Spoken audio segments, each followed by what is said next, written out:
estou aqui com a Caroline, que está falando sobre gerenciamento ergonômico. Caroline, fala sobre as palestras, treinamentos, novas análises, ginástica laboral, como que vocês faziam na empresa, o pessoal gostava, todo mundo fazia. Conta aí pra gente. Vamos lá, então, dando seguimento aqui agora o programa de gestão propriamente dito, né? Nosso dia a dia na empresa aí. A partir do momento que a gente criou o programa de gestão, fizemos passamos nessas sugestões que foram feitas das análises ergonômicas e o que era passível de conseguir fazer e o que deveria precisar de novos estudos, a gente começou a dar início nas outras atividades do programa de gerenciamento ergonômico. Né?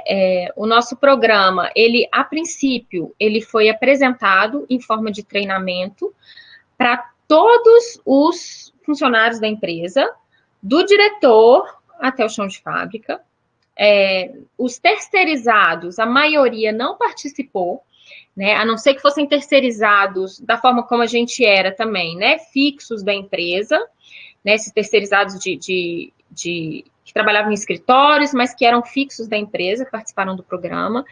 E nesses treinamentos que foram feitos ao longo de, se eu não me engano, de 6 meses, em turmas de 30, 40 pessoas, a gente explicou como que ia ser o início do programa, né, o que era a nossa proposta, por que a gente estava fazendo esse programa, né, para ter uma aceitação até maior, porque se a gente chega lá já mudando posto de trabalho, dando palpite em tudo, a chance da aceitação ia ser muito pequena, né? Então, esses treinamentos contaram com todos os funcionários da empresa e eles eram feitos, foram treinamentos de 1 hora aproximadamente, em que a gente explicava tudo como é que ia acontecer.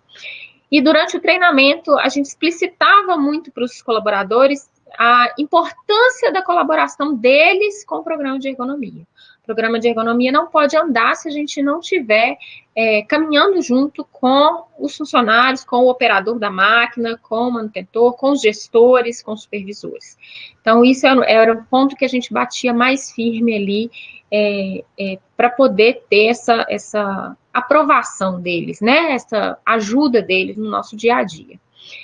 Então, nós começamos com reuniões mensais daquele comitê de ergonomia. Essas reuniões serviam para discutir demandas que os próprios participantes do comitê traziam para a gente, mas muito mais que isso, né, a grande parte era para discutir os pontos importantes de melhoria das demandas que a gente recebia e das sugestões da consultoria externa que a gente tinha. Tá? Muitas das vezes, quando era para fazer compra de algum equipamento, alguma coisa, também essas demandas eram trazidas para a gente no comitê de ergonomia.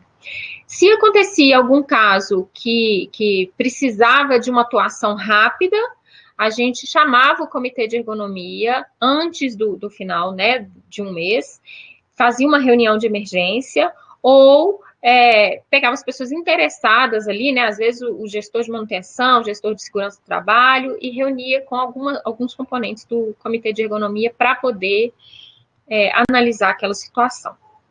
Além disso, a gente começou a fazer as análises ergonômicas dos novos postos, que já tinham saído do papel, já estavam lá antes daquela parte conceitual, e dos postos que foram alterados no início desse período aí que a gente iniciou o programa, né? E as análises ergonômicas que foram feitas pela consultoria externa, nós reavaliamos todas e olhamos área por área, o que era viável de ser feito e o que não era viável, o que a gente poderia tentar alterar ali para poder resolver isso, né? Uma vez que o Ministério do Trabalho ele tinha visitado as empresas desse setor lá na cidade de Betim, as empresas assinaram um TAC, que era um termo de ajustamento de conduta. Então, o Ministério do Trabalho ele retornaria lá para poder ver se tinha sido feitas as análises ergonômicas e se as sugestões estavam feitas. Então, a gente precisava ter as análises ergonômicas que foram feitas pela consultoria e as sugestões, mesmo as sugestões novas, mostrar o que a gente estava fazendo, né? Então, além de tudo, a gente era fiscalizado pelo Ministério do Trabalho, né? De forma assim, deles acompanharem o que estava acontecendo, se realmente estava tendo início desse programa, e na indústria automobilística, ela passa por auditorias quase o tempo todo, né? As empresas montadoras, né, as marcas dos carros, eles fazem auditoria dos fornecedores, no nosso caso, fornecedores de peça para motor, quase que o ano inteiro. E nessas auditorias era cobrado, era exigido que tivesse programa de ergonomia. Então, todas as auditorias que eram feitas das montadoras, a gente participava também. Então, a gente tinha que estar tudo muito alinhadinho, né, muito conversado, para poder passar isso tudo para a auditoria. As auditorias que tinham melhor pontuação, as empresas ganhavam prêmios, bonificações, os fornecedores continuavam, e em alguns casos, de algumas empresas que a gente ficou sabendo, que não conseguiram dar seguimento com o programa de ergonomia, esses fornecedores foram cortados, e eles não trabalhavam mais com essas empresas que não tinham um programa de ergonomia eficiente, né, para vocês verem, assim, o tamanho da importância da ergonomia dentro da empresa, né, no dia a dia da ergonomia dentro da empresa. Lá era muito valorizada pelo diretor, pela indústria toda, né, e depois até pelos trabalhadores, a partir do momento que a gente começou a fazer melhorias, que eles começaram a ver resultado ali. Os treinamentos em ergonomia, eles aconteciam de algumas formas distintas. Então, no primeiro ano, nós fizemos esse treinamento para apresentar o programa, mostrar o funcionamento, né? Depois disso, nós começamos a fazer treinamentos periódicos para as pessoas que já tinham passado por esse treinamento, 2 anos depois, fazer uma reciclagem. Todos os funcionários novos participavam de um treinamento de integração da indústria, em que eles passavam o dia inteiro, 2 dias, na verdade, inteiros, recebendo treinamentos de várias áreas, e a ergonomia, ela dava um treinamento, né, era 1 hora de treinamento, explicando o programa, para todos os funcionários contratados da empresa. E agora, no final de 2018, início de 2019, esse treinamento passou a ser feito, inclusive, para os visitantes da empresa. Todo visitante da empresa que precisava entrar lá para fazer um tipo de atividade, um trabalho, que seja um dia só, ele passava por um treinamento de metade do dia. Né? Passava a manhã recebendo um treinamento, e dentro desse treinamento tinha um treinamento de ergonomia de 15 minutos. Então, nós atuávamos com esses treinamentos dessas 3 formas, e eram bastante bem aceitos também, né? No início, o pessoal começa a ficar mais interessado, depois que começa a repetir, às vezes que ele faz o treinamento, ele já está sabendo, ele já tem dúvidas diferentes, né? Ele já sabe do dia a dia dele ali, ele já consegue colocar as opiniões dele de uma forma mais fácil. E é uma das atividades que a gente fazia lá que eu acho que a gente tinha mais efeito, assim, sabe? Mais visibilidade. Além disso, nós fazíamos atendimento às demandas dos trabalhadores, que é uma atividade muito complexa e extensa. Vou explicar daqui a pouco como é que funciona. Os trabalhadores e os setores traziam demandas para a gente, né, de algumas formas distintas ali, e essas demandas, assim que a gente recebia, eram feitas as anotações, algumas estatísticas e a visita aos postos de trabalho para poder tentar solucionar. Além disso, as reuniões dos novos projetos, né, do setor da conceitual, que a gente também participava praticamente toda semana. Além de tudo isso, a gente fazia ainda ginástica laboral. A ginástica laboral na empresa, ela começou de uma forma mais tímida, é uma empresa muito grande, nós duas fisioterapeutas só, para conseguir fazer ginástica, mas nós conseguíamos dividir, né, e fazer a ginástica com o pessoal e treinar esse pessoal a saber fazer os exercícios, eles próprios saberem fazer os exercícios, inclusive em casa, né? O alongamento, né, um exercício de respiração, todas as orientações que a gente dava a orientação da pessoa fazer, além durante o dia de trabalho dele, para ele fazer em casa também. A participação na análise dos acidentes de trabalho, né? Os acidentes de trabalho, todos eles são feitos uma análise com a equipe da área, a pessoa que sofreu o acidente e a segurança do trabalho. Quando tinha alguma relação com algum fator ergonômico, e na maioria das vezes a gente era chamada por isso, né? A gente fazia essa análise junto com a segurança do trabalho e o trabalhador. Muitas das vezes que aconteciam essas análises, às vezes a gente já tinha demanda do posto de trabalho, às vezes a gente já tinha alguma reclamação ou alguma sugestão para o posto de trabalho. As palestras de saúde e ergonomia, que já eram feitas antes do início do programa de ergonomia, elas foram aprimoradas, então elas passaram a ser mensais. Eram palestras em que todo o ambulatório médico ia até os setores, era como se fosse um DDS, né? Um diálogo de segurança que o pessoal faz com 15 minutos.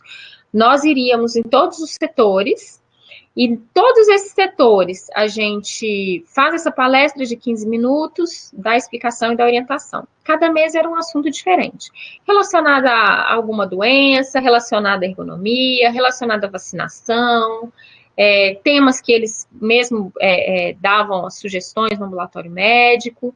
Então, essas palestras também davam muita visibilidade também para o nosso programa, né? Por mais que todas elas não sejam só sobre ergonomia.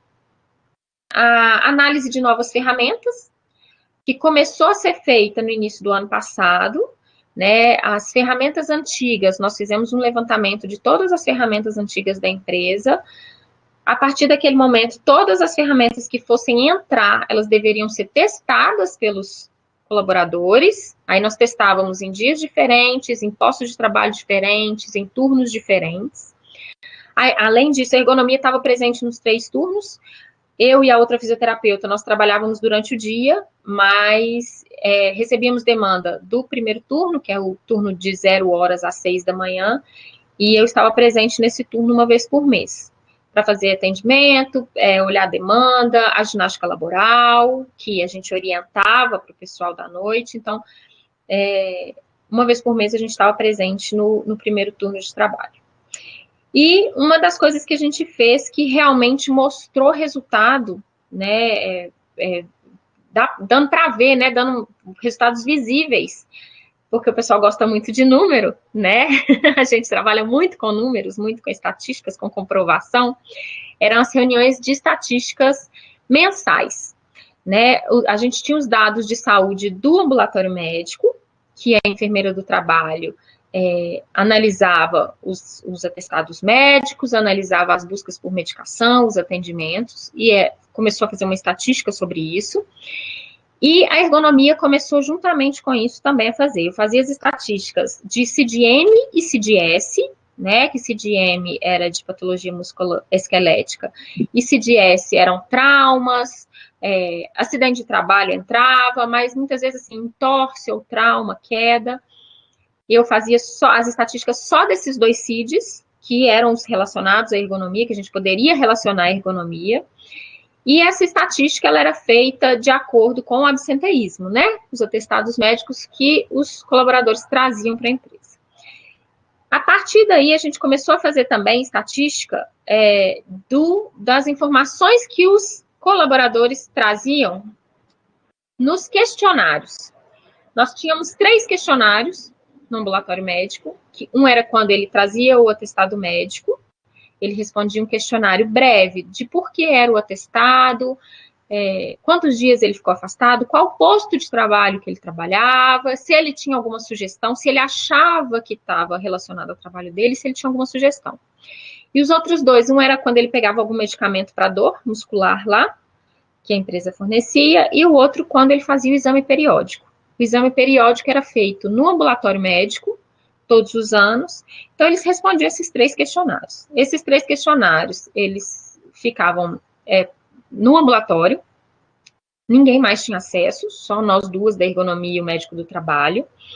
As informações desse trabalhador não eram repassadas para mais ninguém, e a gente fazia estatística disso aí, e a partir das sugestões respondidas no questionário, a gente tinha algumas demandas, a maioria das demandas também.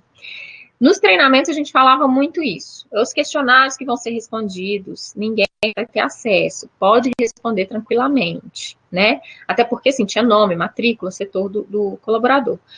Então, a gente falava que pode responder tranquilamente, porque ninguém mais vai ter acesso a isso. A gente vai fazer estatística, isso vai virar número, né? Essas estatísticas ajudaram muito a gente a conseguir circular ali quais os postos de trabalho que tinham mais demanda, que tinha mais reclamação, mais absenteísmo, quais os turnos de trabalho onde a gente tinha isso, né? Se o problema era no setor, se o problema era a supervisão, né? Se era uma organização do trabalho, né? Se era, às vezes, a hora extra, né? Muita hora extra.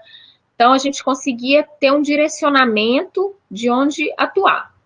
A estatística, para a gente, era, eu acredito que uma das partes mais importantes para a gente obter os resultados que a gente teve, né? E essas estatísticas eram feitas o tempo inteiro e passadas ali através de uma reunião também, para a gente poder repassar essa estatística.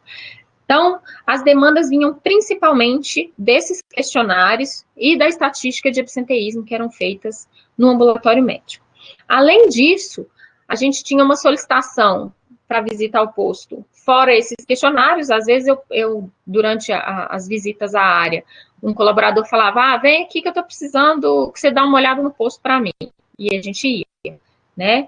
Então, o próprio trabalhador, ele tinha liberdade de chamar, falar, olha, preciso que você veja aí, preciso que você participe dessa situação aqui. Então, a gente ia, né? E a solicitação também pelos supervisores e gestores. O programa de ergonomia, ele ganhou tanta importância na empresa, que os próprios supervisores e os gestores, eles chamavam, eles falavam, Carol, tem uma máquina que está dando um certo tipo de situação e o pessoal está afastando, está reclamando de dor. Na hora tem alguém indo para o ambulatório e tal. Dá uma olhada aqui, vamos dar uma análise, vamos fazer uma análise aqui. Né? Então, os próprios supervisores, eles chamavam a gente para poder analisar alguma demanda, alguma modificação que era feita. Às vezes, como a gente tinha um acesso fácil entre a área produtiva e a engenharia, a gente conseguia já incluir engenharia naquela solução de trabalho ali, né, uma comunicação melhor. E, além dessas solicitações, a gente também tinha solicitação da engenharia. Ou a manutenção, quando ia dar alguma manutenção na máquina e precisava de alteração, ou o pessoal da conceitual, quando ia desenhar alguma coisa, mesmo sem ter reunião, eles chamavam a gente, e tinha o checklist também, às vezes eles estavam analisando o checklist de ergonomia e via que tinha alguma coisa que precisava ser conversada, e a parte de processos também, né? A engenharia de processos, que trabalha muito mais na organização do trabalho ali, em todo aquele caminho que precisa para a peça chegar para o cliente, né? Então, eles chamam bastante a ergonomia nisso. E, além disso, partes mais polêmicas, a gente participava também como convidados em todos os anos nas reuniões de CIPA. O médico do trabalho e uma das fisioterapeutas sempre estavam presentes na reunião de CIPA, e a enfermeira do trabalho também. E todas as demandas que chegavam lá e que a ergonomia poderia atuar, a gente estava presente. Então, a gente recebia demanda de ergonomia por todos os lados. Nós tentamos fazer de uma forma com que qualquer coisa que precisasse de ser alterada, a ergonomia tivesse incluída. Isso tudo com a aprovação e com o auxílio da diretoria da empresa. O diretor da empresa era o principal que pedia que fosse feita esse chamado mesmo para a gente na área de ergonomia ali, para a gente estar presente em tudo que tivesse, né? Essas demandas, elas vinham a qualquer momento, qualquer hora. As estatísticas eram feitas uma vez por mês, né? Os dados eram coletados dentro de uma planilha, mas a apresentação da estatística era feita uma vez por mês. Só que, independente da gente apresentar isso uma vez por mês, na hora que eu pegava um atestado médico, ou pegava o questionário, né, que ele respondia, do atestado médico, eu já fazia visita nessa máquina, nesse setor, já perguntava, né, quando ele voltava, me explica aqui o que aconteceu, deixa eu ver, passava em outros turnos para perguntar se outros funcionários também tinham a mesma queixa, né, passava em momentos diferentes, para ver se, dependendo da hora do dia, se dava diferença. Então, a gente conseguia circular bastante para conseguir ter o direcionamento de onde atuar, né? E foi o que eu tinha comentado. Quando a gente contrata um ergonomista para fazer só uma análise ergonômica para a empresa, e essa análise ergonômica, ela é entregue lá e a empresa fica responsável por resolver o que vai fazer com aquelas sugestões, muitas das vezes ele lê aquela sugestão ali, ele nem entende o que o ergonomista falou.